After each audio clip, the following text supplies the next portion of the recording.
Do we have species? When you recover something that's either landed or crashed, sometimes you encounter dead pilots. We have spacecraft from another species. We do, yeah. How many? Quite a number. You're kidding. No. Do you believe UAPs pose a potential threat to our national security? Yes, and here's why. You are one of the most trusted former intelligence officials in the US defense and intelligence establishment. Yes, I was. You were trusted with the most intimate secrets. Yes. When you say crash retrieval, what do you mean? These are retrieving non-human origin technical vehicles, call it spacecraft if you will, non-human, exotic origin vehicles that have either landed or crashed. We have spacecraft from another species. We do, yeah. How many? Quite a number. You're kidding. No. I thought it was totally nuts, and I thought at first I was being deceived. It was a ruse. People started confiding in me. They approached me. I have plenty of current and former senior intelligence officers that came to me, many of which I knew almost my whole career, that confided in me they were a part of a program. They named the program. I've never heard of it. And they told me, based on their oral testimony, and they provided me documents and other proof, that there was in fact a program that the UAP task force was not read into.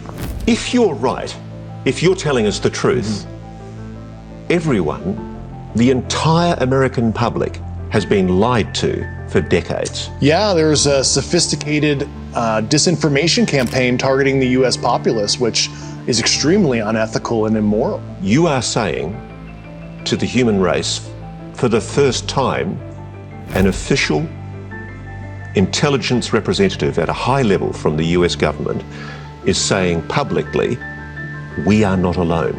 We're definitely not alone. Absolutely, the data points empirically that we're not alone, yeah. Do we have bodies? Do we have species of Well, non-human? naturally, when you recover something that's either landed or crashed, sometimes you encounter dead pilots. And believe it or not, as fantastical as that sounds, it's true. So I've got to be blunt about this. Yeah. You're not making this up. This is not a lie. No, absolutely not. Because everybody watching this right now is looking at your face. They're going, is this guy for real? I am for real. And I'm sitting here at great personal risk and obvious professional risk by talking to you today. This is a guy, by the way, who has top secret compartmented security clearances. He's a top secret SCI cleared intelligence official, and he still has that security clearance. And he's under an oath to protect things that are national security concerns for the United States. And I think a lot of people have mistakenly tagged him, at times myself included, as a whistleblower. And to imply that he's breaking the law or doing something illegal by revealing what he's revealing is not correct. The incredible thing is, when I asked David if he would do an interview, and Dave then went to the Defense Office of Pre-Publication Security Review, the DOPSA office inside the Pentagon, and he asked for permission to talk about what he knows, or what he says he knows. And they've given him permission to talk about crash retrievals, the retrievals of non-human technology. They've given him approval to speak broadly about the existence of a non-human intelligence, what you and I would call aliens, that are visiting or perhaps living on this planet. But just to emphasize, the fact that he's been cleared is only an endorsement by the United States government that nothing that he is permitted to speak about would be a breach of national security, which is quite interesting. It's not an endorsement that everything he's telling me is true. And so, there's always the possibility, however remote, that he's made this up and that what he's saying, they say, is true. We are not alone. He's the guy that was essentially tasked to go out and ask the question, what's going on? Is there a crash retrieval program? Are there UFOs, craft that have been recovered by the US government? And he is prepared to say, and he said this on oath, he's actually put himself at risk of a jail sentence if he's telling a falsehood. If he's lying, he's going to jail. And so this is a direct challenge to the people who've said that he's a liar or that he's a hoaxer. Basically, he's admitted that he did not physically touch or see an alien spacecraft. He's admitted that he did not touch or see an alien being. But what he's saying is that because he was the UAP investigator for the Pentagon, he's spoken to people who have direct knowledge of what he's talking about. These people have testified on Mr. Grush's behalf, also under oath, that remain confidential.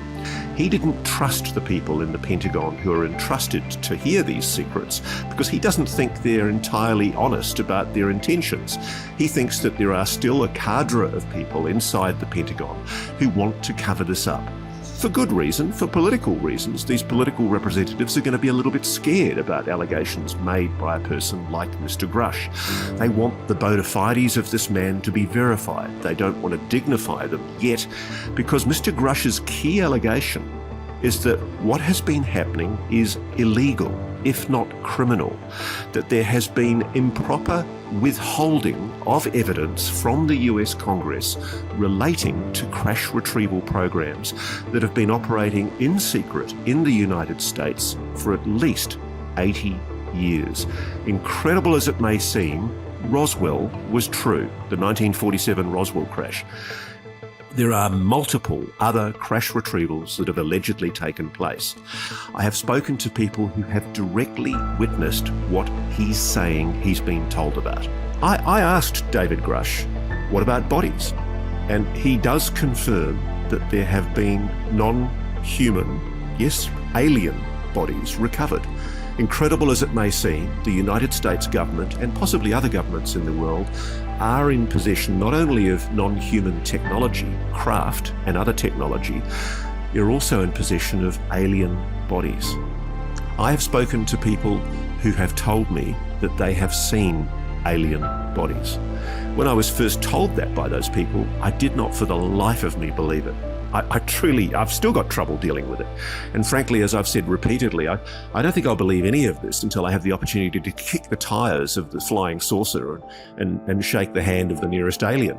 I mean, it's an incredibly confronting issue to hear these kind of claims when we've all been taught in the media, we've been socially conditioned to accept that this is something that must be ridiculed.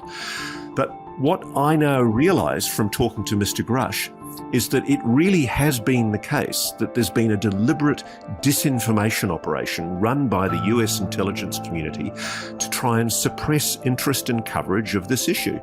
The media, we in the media, have been taught to ridicule and belittle this subject, to stigmatise it with a taboo that means that it's career suicide to go near it. There is a double standard operating here with how the Pentagon and indeed the US establishment media are approaching the issue of Dave Grush's allegations.